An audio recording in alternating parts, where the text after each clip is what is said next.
story begins in a small town, Oakenvale.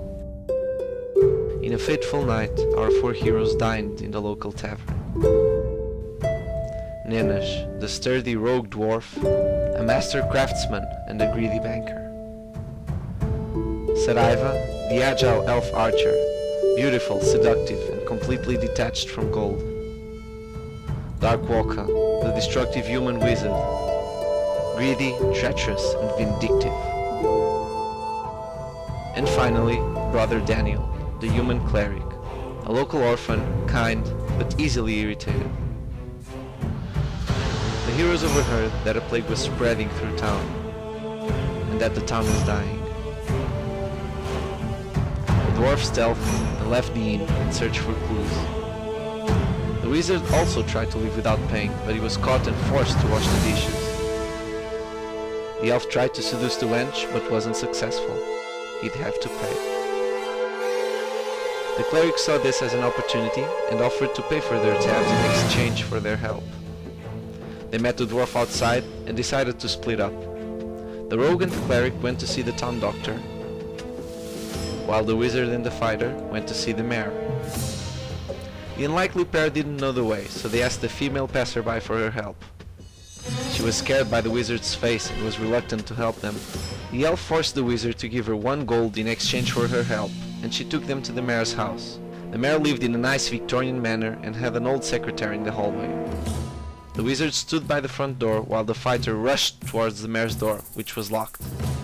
The woman panics, thinking they're outlaws, but the elf seduces her into calming down and unlocking the door. The elf meets the mayor and tells him he wants to help the village. The mayor replies that any help is welcome. He tells the elf that the disease first showed on hunters and fishermen from the village. He believed that the forest meat or the river fish were tainted. The elf tried to convince the mayor to reward them for helping, but this angers him and gets the elf thrown out. The pair ask a girl to get a message to the others and head for the forest. Meanwhile, in the clinic, as soon as the pair enters, the rogue stealths. One of the patients thinks he's hallucinating because the person just vanished in front of him. The nurses in the clinic are busy and one of them almost hits the stealth rogue.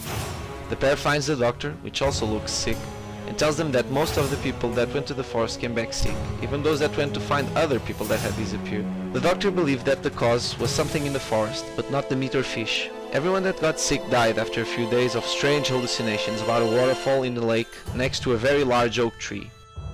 The pair left the village and got the girl's message. We went to the woods. At the village gate, the wizard and the human were talking with the guards, asking them for food and gold. The guards were not impressed and gave them nothing. The pair got out from the village and the wizard started asking the fighter for the gold he owed him.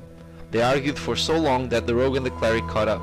The group started their adventure late at night, with a quarter moon as their only light source for the road. The rogue walked in front, stealthed, away from the group. The wizard walked in the back, covering the rear. The cleric's keen senses noticed that as they walk, something in the forest is walking with them. He tells it to the elf, who throws a rock at the dwarf to warn them something is up.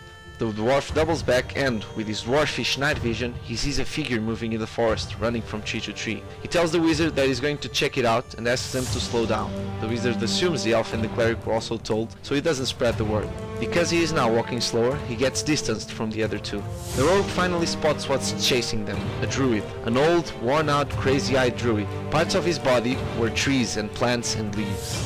Meanwhile, the elf notices that the wizard has fallen behind, and asks him why. Once the wizard tells him, he and the cleric rush towards the forest. The wizard, who can't see at night, tries to follow them. As soon as the elf reaches the druid warns them, "Run! Run!" Startled with this frightening warning, the rogue attacks and stuns the druid. The cleric arrives and holds down the druid in his arms. The druid wakes up, finds himself under attack, and, infuriated, attacks our heroes. He lashes out at the cleric with his polearm, and leaves him bleeding heavily. The elf starts firing arrows, but some are blocked by the druid's bark skin. The dwarf tries to shield the cleric from damage, while he slows the druid's movements. At this point, the wizard's scream for help is heard. He is lost in the woods. Our heroes yell to show them where they are and keep fighting. The druid summons a healing totem and targets the rogue, his closest enemy. The elf throws another arrow, but he hits the cleric instead. The cleric uses his healing arts to keep himself alive while the druid summons 5 forest wolves to help him. The wolves target the elf, who tries to outrun them and land an arrow on the druid. Unfortunately, he misses and hits the cleric again. The cleric is almost down at this point, and the elf also needs help, with 5 wolves chasing him. The wizard finally reaches the battlefield and throws a fireball at the wolves, hitting 2 of them but also the elf. The wolves finally reach the elf and almost kill him. While the dwarf destroys the healing totem, the cleric casts a desperate heal on the elf, which keeps him alive for another of the wolves' assault. With another fireball, the wizard burns the wolves to death. The druid has been lashing out at the rogue, who tries to block his attacks. The cleric slows down his movements again, and the wizard sets him on fire. The druid tries to summon another healing totem, but he fails. The totem is useless, and the heroes take advantage of that moment of surprise to take him down with one final attack. As he lays at the doors of death, the druid whispers, "Find the grove near the waterfall."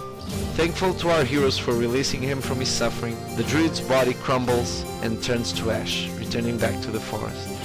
Our heroes must now share their loot. The dwarf takes the druid's polearm, and both the wizard and the cleric argue over a magical wand that the druid possessed. The elf takes the cleric's side, and the rogue offers gold to the wizard in exchange for the wand.